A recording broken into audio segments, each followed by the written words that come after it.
I think there are 5 rules that you can't really ignore when you try to understand the world. And if you try to go against any of these rules, you will end up creating a situation that is probably worse than what you started with.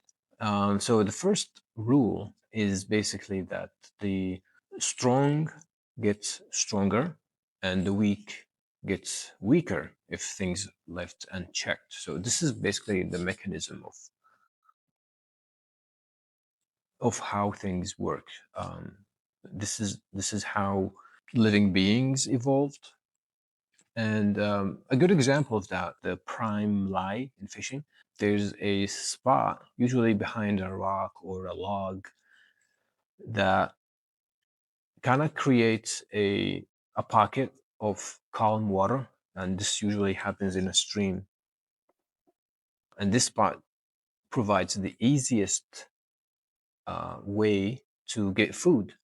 And so the dominant trout would claim this spot. So even though it's the strongest, so you have the strongest trout sitting there, not really putting a lot of energy to stay in place because it doesn't need to fight the current, and yet it gets a lot of food. So it gets even stronger. It doesn't have to waste a lot of energy, and it's often protected from predators and things like that. Whereas the weak fish, the weak trout, they have to be in the stream, fighting the current, wasting a lot of energy just to stay in place, and they have to chase their food, and they probably get half of the amount of food that the strong fish is getting. A lot of them die, get caught by other predators, and so on and so forth. There's so many examples, in the animal kingdom about this. The dominant animal will get the best hunting ground, the best place to find food, the easiest place, and they spend less calories, less energy trying to find and catch the food. Whereas the weaker animals, they have to be more exposed to the harsh conditions, and they have to fight more to get less food. This principle applies to everything, even planets. I mean, look at Jupiter, for example. In the when you look at the birth of Jupiter in the early solar system, uh, billions of rocks were floating around, and just by chance, random chance, one rock got slightly bigger than the other rocks, and so it had more gravity. And so because it had more gravity, uh, that allowed it to pull in more dust and rocks from the surrounding areas, making it even bigger. And so the bigger it got, the stronger the gravitational field that it got. And so the more gas and materials it sucked. And, after crossing certain a certain size threshold, it triggered runway growth, and it really became massive. Eventually, it became just like a massive mass in the solar system, just like sucking materials even from like further away. And so eventually, it became Jupiter, the giant planet in our system. Whereas the smaller rocks, um, like asteroids, they didn't have enough gravity to keep their own gases and keep their own materials. So they just, you know, they remained small. They either got smashed into other rocks and got even smaller, or they probably got consumed by the giant planet, Jupiter, or maybe they got flung out into deeper space by its gravitational field. So in other words, they never gotten the chance to become planets themselves. They just remained small. They were prevented from becoming planets because this strong neighbor or Jupiter dominated the resources. So here's the thing. I'm not saying that you just have to give up. You know, if you happen to be poor or weak, that you just give up. Because if you stay the same, if you don't try to improve the system, the mechanism of the universe is not going to play out in your favor. You are at a disadvantage. But you can improve, you can try to become stronger, you can try to become richer. Because what makes us different than other things, as human beings, is we have a conscious mind, so we can understand what's happening, and we have a will, so we can choose what to do about it. Whereas other animals probably just um, they're acting and reacting based on just instinct, and planets obviously don't have a conscious mind, and so they're just reacting to the natural forces of the universe. But we don't have to be like that. We can understand the surroundings and make a choice to eventually uh, be in flow with the mechanism of the universe. So if you want things to be easier for you, you just have to be stronger. You have to be richer. Why am I bringing this up? Because it seems to me that a lot of people nowadays have a problem with the idea of the rich getting richer. And I'm not rich, by the way. I'm not trying to defend rich people because I'm rich. Um, I'm just trying to make clear that this principle is a building block of how the universe works. And if you have a problem with this principle, no amount of laws or legislations is going to fix it.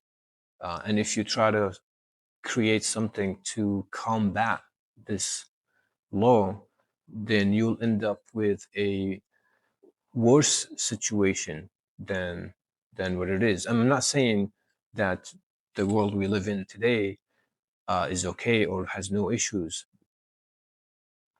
and I'm also not saying that you can't do anything about it. But the problem that we face today, I think, is that we're being denied the opportunity to become stronger. We're being denied the opportunity to become richer. And I think that's the problem. So the problem is not the rich is getting richer itself, it's that we're being denied the opportunity to be richer and be stronger. The second principle that we really have to understand is um, the idea of self interest. Like every single living being out there is basically going after their own self interest. And so if someone tells you that I'm doing something because I want to help people and I'm not getting anything out of it, you should have a huge red flag, because they're either lying to you or they just haven't dug deep enough in themselves to realize that they're actually serving themselves, not serving other people. You can align your interest with the interest of other people, like kind of what I'm doing here today. Because if everyone has a clear mind and we can all um, I understand how the world works, and we have basic understandings of um, our system, then I'm better off. Um, so that's why I'm doing these videos. And of course, I'm not saying I have the perfect knowledge, and I'm not saying like I have all the answers. I'm just saying, I'm just trying to have a discussion, and maybe if we can learn from each other, and we can improve our lives by just talking about and understanding the world that we live in. So uh, remember when Facebook told us that uh, their platform is free, um, and we all believed it, but it turned out that we were the product. So they sold all of our information to the highest bidder, and that's why there's really nothing. There's no such thing as free lunch. There's always a cost to something. Um, and when someone asks for free healthcare or free education or free this, there's really no such thing as free. Who's gonna pay for all of these things? Like, people think that we're paying taxes and that is enough to pay for all of these programs, but unfortunately it's not. And the amount of taxes that we're paying is basically, it's just not enough for the crappy system that we have today, which is not, doesn't give you anything really for free, but it costs us so much money that we are in deficit every year. So uh, government is not an efficient way of handling things, because when you pay money to the government and you hope that this money is gonna uh, go to the doctors and the healthcare system, you should know that probably half of it is just gonna go into waste, for like administrative costs and carelessness, because it's just how things are. The governments are never efficient. And so the most efficient way to create a great healthcare system is to pay the system directly and just cut the middleman. But the problem is, the reason why it's so expensive is because of the amount of regulations that they have to put up with. The healthcare system has to pass so much regulations that they just have no choice but to raise their prices in order to cover their costs. And um, our system is very inefficient in producing doctors and healthcare providers, because um, I think this is where the problem is. There is a little bit of monopoly um, about this. I mean, I talked to many doctors, and all of them agreed that it doesn't really take 12 years. It shouldn't take 12 years for someone to become a doctor. 12 years of going to college. The amount of student loans is just insane. And, you know, the amount of tests and regulations that the pharmaceutical companies have to show and prove that a certain drug is effective and all these things. Anytime you go for something that is backed by the government, like provided by the government, is just bad quality. It's just because people don't care. I mean, the government worker is basically just going to get paid regardless of the quality of the service, and they don't really care about efficiency, because they're not the ones who are generating the money. Uh, they rely on people's taxes to get paid, and people have to get taxes by brute force. If you don't pay your taxes, you are gonna get in trouble.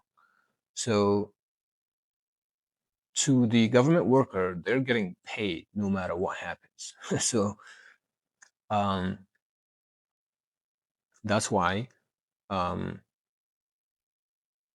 free things are very expensive. And you are going to pay the cost, whether you realize it or not. Um, and the cost is going to be a lot higher than relying on private companies. Now, I'm not saying we should leave private companies unchecked, because there are some really greedy companies, but um, the solution is not to just go, free stuff. that's not that's not going to work. It's just going to make things a lot worse. The third rule has to do with understanding value. Like, what is value? How do you determine whether or not something is valuable? There's a lot of confusion, and I think it's by design when it comes to understanding where the value of money in particular is coming from. We were led to believe that the economy is so complicated that you need a PhD and you need like a master's degree to understand economy. But I don't think so. Uh, I know our economic system is complicated when it comes to like treasuries and bonds and like selling stocks and options and all these. Like, there are so many technical things that is probably hard to understand. But the principle of economy is really simple. It's supply and demand. Uh, the value of something is determined first by what utility it provides you and how scarce it is. Something, in order for something to be valuable, it needs to aid you in um, achieving your purpose in life. And I talked about the purpose in life in the first episode. So, for example, food is a resource, right? And it's valuable. Or water is a resource and it's valuable, but you're not going to pay thousands of dollars for a glass of water because it's available in abundance. You can get water everywhere. It literally falls from the sky. Now, there has, you pay something, because it's not like you can just drink it off the floor. You gotta filter it. You gotta do something with it. So there's a little bit of value and it's worth something. So that's why you have to pay your water bill. Um, but because it's so abundant and it's everywhere, you're not gonna pay a lot of money. So, but imagine if you're in the desert and you're very, very thirsty and you have $1,000 and someone passes by and they have a bottle of water. All of a sudden, that bottle of water is worth $1,000 because it's scarce now in the desert. And so scarcity by itself is not a determination of whether or not something is valuable. Because if something is if something has no utility to us, then it doesn't matter if it's scarce or abundance. It just has no value. Um, like, for example, Bitcoin. Bitcoin is basically just a digital number that you can transfer from one person to another. So by itself, it really has no utility. I can't really do anything with it. I can't eat it. I can't make it into something else. I can't. I can't really use it. Um, well, just because I can transfer it to someone else doesn't make it valuable, because the other person that they receive it, they also can't do anything with it except send it to another person. So this is not real value, and doesn't matter if it's limited or if it's scarce. I can't do anything with it. Now, people say, "Oh, what about gold? Why is gold valuable? It's just a piece of rock." Well, it's not a rock. It's a metal, and it's actually very valuable because let's imagine that gold. Let's imagine that gold is not as expensive as it is today. And let's imagine that it's as abundant as steel, for example, or aluminum, or whatever, any of these metals, then simply I would just use gold, create like an alloy of gold for all the plumbings, all the city water, just create pipes of gold, because it's not going to tarnish. It will provide you with the best water, the best quality of water. Uh, it's even better than copper. Copper oxidizes with time, but gold doesn't. There's really nothing that you can do to change the properties of gold.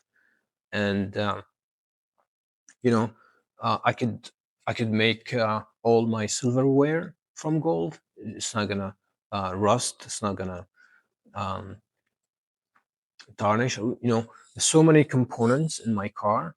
I would wish it was made from gold. Um, and gold is already used in so many electronic devices, and it's also used for jewelry and things like that. So there's certainly benefits for having gold around. And the problem is that it's so scarce that makes it extremely valuable. So you can't really afford to make plumbing, your house plumbing, of gold. It's going to be very, very expensive to do that. And so we choose to store the value of gold. So even if you're not going to use it yourself, but someone else might use it. And that's why you store gold, because it has value. And well, people talk about, well, the US dollar isn't how come the US dollar has, the US dollar has value and it's not really backed by anything. So how so why can't Bitcoin be like that? Well, the US dollar didn't come to this state just by chance. The value of the US dollar that we see today is a continuation of its strong history. And but unfortunately, we're kind of abusing it now, and that's why it's declining in value.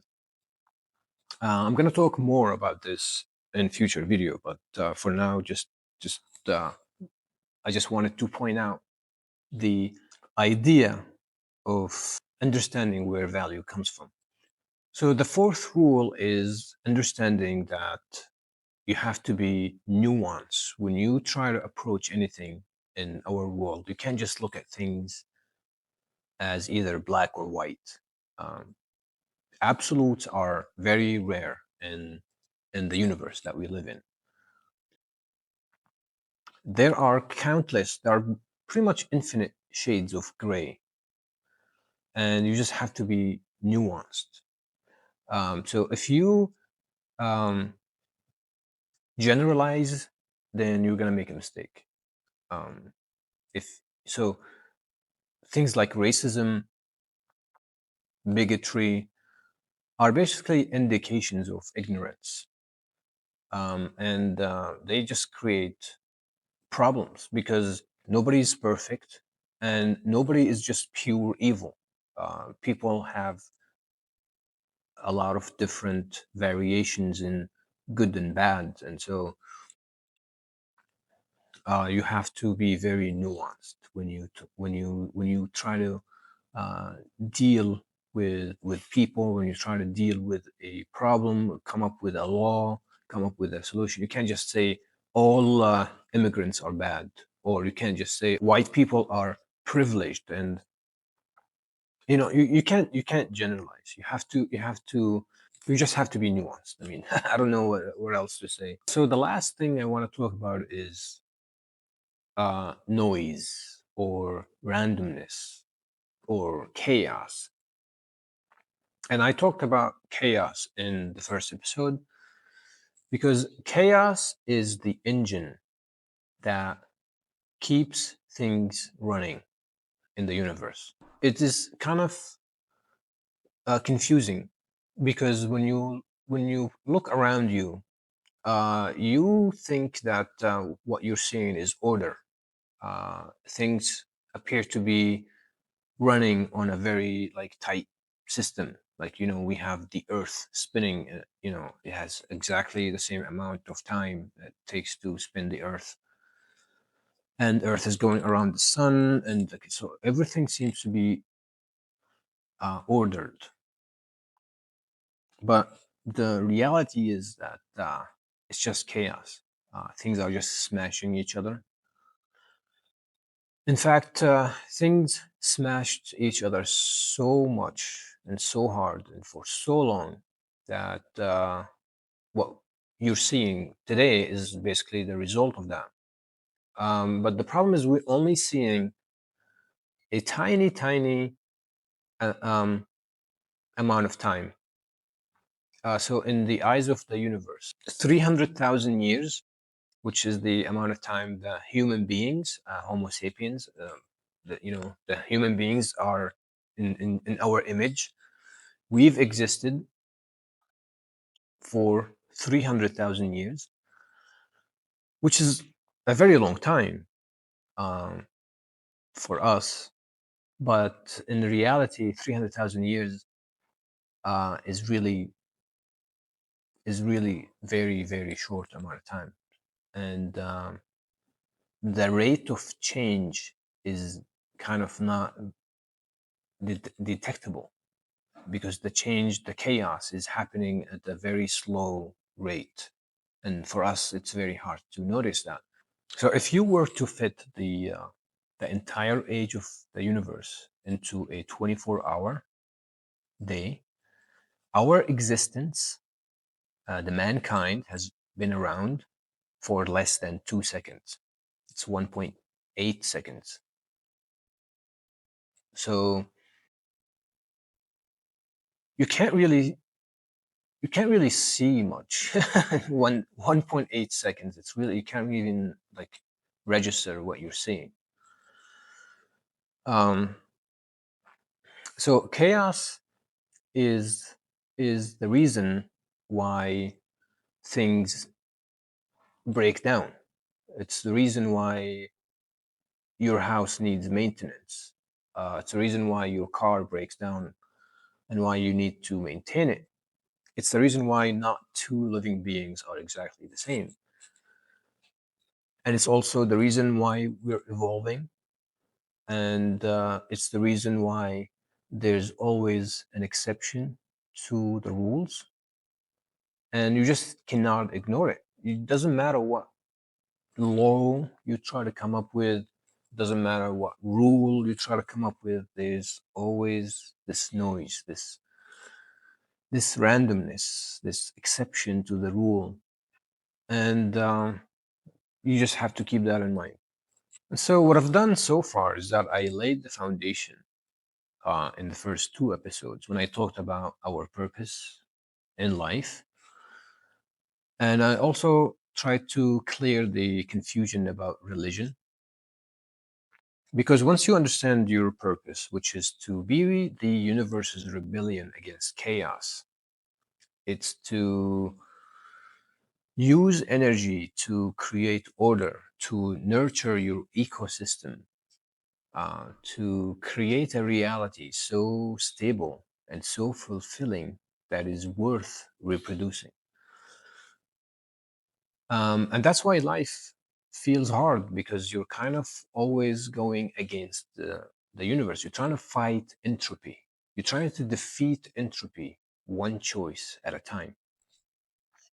And so, by understanding our reality, by making it less confusing, I think religion confuses a lot of people. Most people who believe in religion think that this life is pointless, or it's not very important, and the real important life begins after you die. And some people think that this whole thing is meaningless and it's pointless. But I try to argue against that in the first episode, and I stated my opinion, which is backed by science, that we all have a purpose. It's not pointless and it's not meaningless. With today's video, hopefully, when understanding these 5 principles that I talked about, I think this would help us have a clear mind in trying to come up with a solution to our problems. In order for a solution to work, it's best if it's actually working with the universe instead of against it. So in the next episode, I'm going to talk about the what I think is the single cause of all the problems that we're facing today. This is the Truth Seeker show. Is it a show? I don't know. This is the Truth Seeker channel. If you like this topic, and if you have a comment, or if you have anything that you would like to share, please feel free to do so. And also, don't forget to hit the like button and subscribe. And I'll see you in the next episode.